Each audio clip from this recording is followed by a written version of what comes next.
تک حکومت اپنی پوزیشن واضح کر سکی ہے، سوائے کچھ بیان بازیوں کے، اس سے زیادہ آگے نہیں جا سکی ہے۔ یہ چیزیں غیر جمہوری عمل ہے ملک کے اندر، اور کسی طرح بھی اس طرح کے اجتماعات پر تشدد کرنا اور گولیاں چلانا، تو ہم اس کی حمایت تو دور کی بات، ہم اس کے پرزور الفاظ میں مذمت کرتے ہیں، اور جو لوگ شہید ہوئے ہیں ان کے ورثاء کے ساتھ اپنی ہمدردی کا اظہار کرتے ہیں، جو زخمی ہیں ہم ان سے بھی ہمدردی کا اظہار کرتے ہیں، اور ان کی جلد صحت یابی کی ہم دعا کرتے ہیں۔ جمعیت علماء اسلام اس جرگے کے حوالے سے اس بات کو واضح کرنا چاہتی ہے کہ صوبہ خیبر پختونخوا کے لوگ ہوں یا ملک میں جو بھی پشتون برادری سے تعلق رکھتے ہوں، اور ان کا تعلق اگر جمعیت علماء اسلام کے ساتھ ہیں تو ان کو اس میں شرکت کی پوری اجازت ہے، کوئی کسی قسم کی پابندی نہیں ہوگی، لوگ اس میں شریک ہونا چاہتے ہیں۔ اور جمعیت علماء اسلام اپنے کچھ سینئرز پر مشتمل وفد وہ بھیجے گی نمائندگی کے لیے، تاکہ اس میں شرکت ہو سکے اور ان کے ساتھ یکجہتی کا اظہار کیا جا سکے۔ مسئلہ دو ہیں، ایک کہ بد امنی ہے ہمارے صوبے میں خاص طور پہ اور ملک میں عام طور پر، بلکہ دو صوبے تو اس کے لپیٹ میں ہیں، اور دوسرا یہ کہ ہمارے جو حقوق ہیں، ہمارے جو وسائل پر اپنا حق ہے، ہمیں اپنے وسائل پر اپنا حق دیا جائے۔ اس کے لیے جمعیت علماء اسلام پہلے سے بھی آواز بلند کرتی رہی ہے، اور ہماری آواز میں کوئی بھی آواز شریک ہوگی تو ہم ان کو خیر مقدم کہیں گے، اور اپنی طرف سے بھی ہم ایک تحریک اٹھانے کے لیے مشاورت کر رہے ہیں، تاکہ ہم بھرپور طور پر محروم لوگوں کے حقوق کے لیے اور صوبوں کے عوام کے حقوق کے لیے پورے ملک بھر میں تحریک کا آغاز کریں اور اس پر ہم آگے بڑھیں۔ لیکن چونکہ جمعیت علماء اسلام کی تنظیم سازی اب نہیں ہوئی ہے، تو اس کی جب ہم مجلس عاملہ اور مجلس شورا مکمل ہو جائے گی تو ان کی مشاورت سے ہم یہ چاہیں گے، اور یہ میری تجویز ہوگی کہ ہم پورے ملک میں اس کے لیے تحریک کا آغاز کریں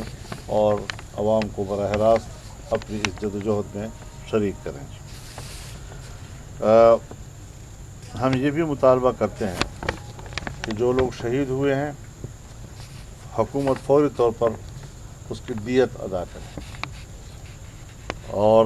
جو زخمی ہیں ان زخمیوں کا سرکاری طور پر علاج ہونا چاہیے،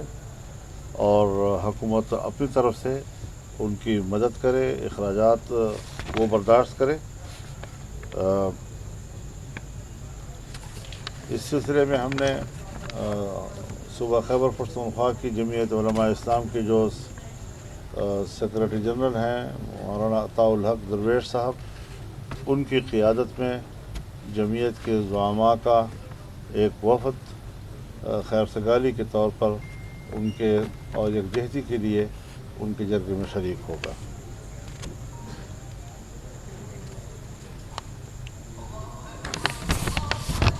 تو یہ آج ہم نے اناؤنس کرنا ہے۔ مولانا صاحب سینئر وفد میں جو ہے وہ کتنے لوگ شامل ہوں گے جو جائیں گے؟ جی سینئر وفد جو آپ کہہ رہے ہیں اس میں اس کی تعداد کتنی ہوگی، کتنے لوگ ہوں گے شامل؟ انشاءاللہ کوئی 10 تک 10 تک لوگ شامل ہوں گے انشاءاللہ۔ مولانا صاحب یہ تو ٹھیک ہے آپ کا ایشو کبھی کا سیریس ایشو ہے، آئینی ترمیم پہ لوگ سننا چاہ رہے ہیں کہ مسودہ ملا پیپلز پارٹی کو، بلاول صاحب بھی آئے تھے۔ یہ اچھا سوال کیا آپ نے،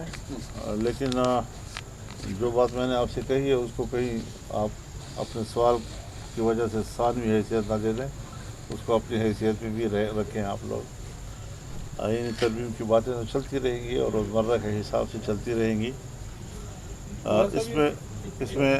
میں حضرت اس میں پیش رفت ہوئی ہے، اور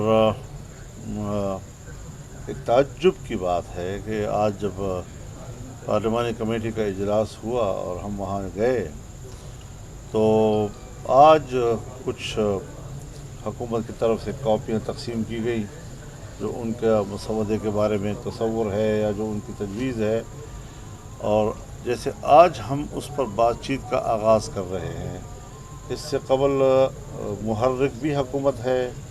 اور مسودہ بھی نہیں تھا اب تک. آج ہی اراکین کمیٹی کو انہوں نے کاپیاں تقسیم کی ہیں، تو ظاہر ہے کہ ہمارے وکلاء اس کو دیکھیں گے. اور ہم نے تجویز یہ کیا ہے کہ چونکہ بلاول صاحب اس سے پہلے بھی 1-2 مرتبہ آ چکے ہیں، آج بھی وہ تشریف لائے ہیں، اور ہم نے اس بات پر اتفاق کیا ہے کہ جمعیت علماء اسلام اور پاکستان پیپلز پارٹی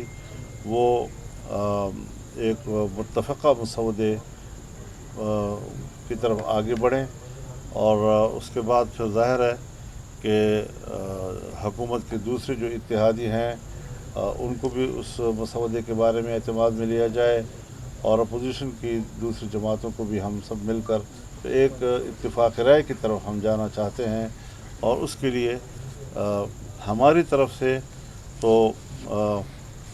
ایک اطمینان دیا گیا ہے کہ ہم ایک بہت ہی مناسب مسودے پہ اتفاق کر سکتے ہیں، بشرطے کہ وہ ہماری تجاویز کو قبول کریں.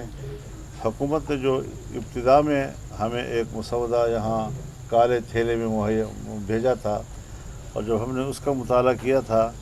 تو وہ نہ آئین کا تقاضا پورا کر رہا تھا،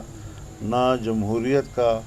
اور نہ آئینی اور جمہوری اداروں کا، نہ عدلیہ کا. تو ہم نے مسترد کر دیا تھا، اور ہم ابھی بھی اپنے موقف پہ قائم ہیں، اور ہم کوشش کر رہے ہیں کہ جو قابل اعتراض مواد ہے اس کے اندر اس کو مکمل طور پر صاف کیا جائے، اور جس پر اتفاق رائے ہو سکے کہ جس سے آئین میں اصلاحات آئیں، عدلیہ میں اصلاحات آئیں، نہ یہ کہ ہم بگاڑ پیدا کریں. ہم نے 18ویں ترمیم کے ذریعے سے بھی ماضی کے جتنے بگاڑ تھے آئین کے اندر ان کو صاف کیا تھا، لیکن اس کے باوجود 19ویں ترمیم کے ذریعے سے عدالتی اصلاحات میں جو پارلیمان کا کردار تھا اس کو ختم کر دیا گیا. ہم یہ بھی تجویز کر رہے ہیں کہ آئینی 19ویں ترمیم کو ختم کیا جائے اور واپس 18ویں ترمیم کو بحال کیا جائے، جس میں کہ ججوں کے تقرر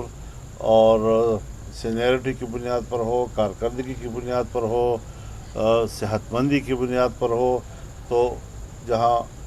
کمیشن کا ایک کردار ہوگا عدلیہ کے کمیشن کا، وہاں پارلیمان کا بھی ایک کردار اس میں آ جائے گا، اور اس طرح نظام میں ایک اعتدال اور توازن پیدا کیا جا سکے گا. مولانا صاحب یہ بتائیں کہ سمجھتے ہیں کہ آپ اور پیپلز پارٹی JU اور پیپلز پارٹی کا جو مسودہ قانون ہے،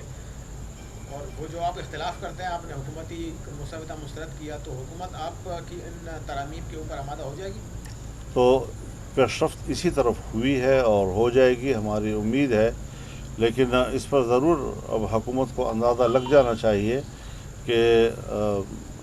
ہمارے موقف کو عوام میں پذیرائی ملی ہے، اور عام طور پر ملک کے اندر جو تاثرات ہیں حکومت بھی اس سے آگاہ ہے کہ پبلک نے بھی حکومتی مسودے کا تو تصور ہے، حالانکہ ان کے سامنے تو مسودہ موجود نہیں ہے، لیکن اس تصور ہی کو مسترد کر دیا. اور جو ہم نے موقف دیا اور جس حد تک بھی دیا ہم نے، تو اس کو عوام نے پذیرائی بخشی ہے. میں سمجھتا ہوں کہ جب پارلیمنٹ عوام کی نمائندہ ہے تو عوام کے مزاج کو اور عوام کے نبض کو انہوں نے پڑھ لیا ہوگا، سمجھ لیا ہوگا، اور ہمیں عوام کی خواہشات کو نظر انداز نہیں کرنا چاہیے، نہ ہم اس کے متحمل ہیں.